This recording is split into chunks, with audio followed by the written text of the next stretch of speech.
It shares the load, it shares the cost, it shares the responsibility of owning a practice. If you sell as a collective practice, the multiple that you're going to achieve on the market is going to be significantly higher than if you're just looking to sell your share. Obvious cons, you've got to get on with your partners. Yeah, if you're looking for value, the partnership route from a buying perspective can be very attractive. You know, there's partnerships where you're just sharing with one other, or there could be 3 or 4, which would make it more difficult. If you're trying to sell 1/4 of a share of a partnership, you know, there isn't really a buyer out there.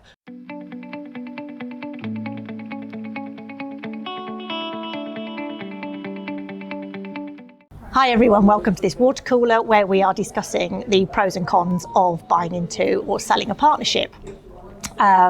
From my point of view, from the buyer's point of view, Phil, the obvious pro is it shares the load, it shares the cost, it shares the responsibility of owning a practice.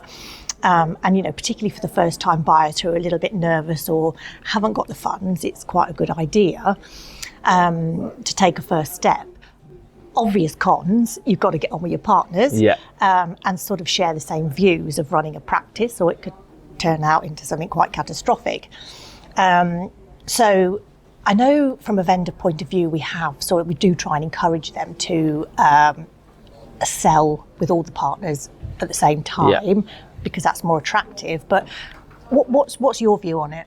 So it all comes down to multiples. So if you're a seller and you're in a partnership, if you sell as a collective practice, the multiple that you're going to achieve on the market, so the multiple of either EBITDA for fair maintainable trade, is going to be significantly higher than if you're just looking to sell your share.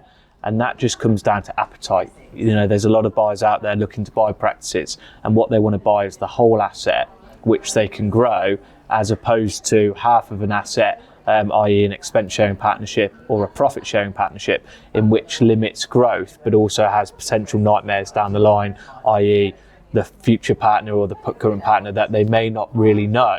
You know, they're transacting on a big transaction, they don't necessarily know that partner, and when individuals are involved, you just don't know how that dynamic works. The real benefit to somebody buying into a partnership share is the multiples in which partnership shares are valued are significantly less than if you were to buy a whole practice. So if you're looking for value, the partnership route from a buying perspective can be very attractive, but then you've got to weigh up the profit of a partnership over just being an associate within the current market. So there's a lot of things to consider. If you're a seller, undoubtedly you'll get a stronger valuation on your half if you sell as a whole.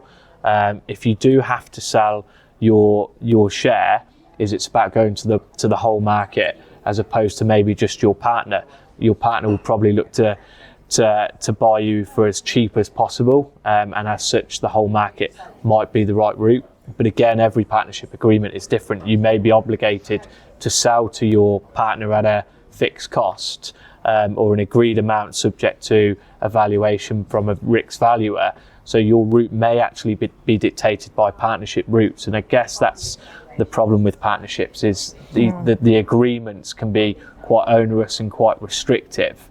And you can see why as a buyer there's the attractive side, but also there's an element of risk when going into it. Yeah, so, and of course, there's partnerships where you're just sharing with one other, or there could be 3 or 4, which would make it more difficult and even less attractive. So if you're trying to sell 1/4 of a share of a partnership, there isn't really a buyer out there.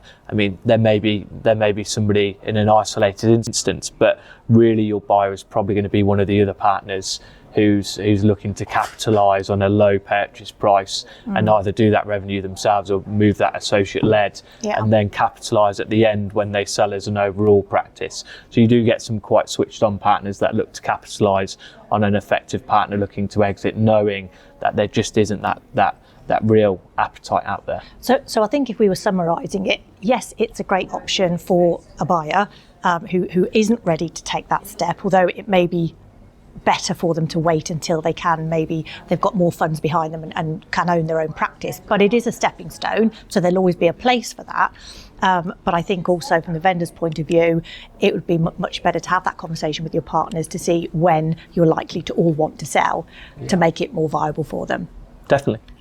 Okay, Brilliant. Thanks for listening. thank you.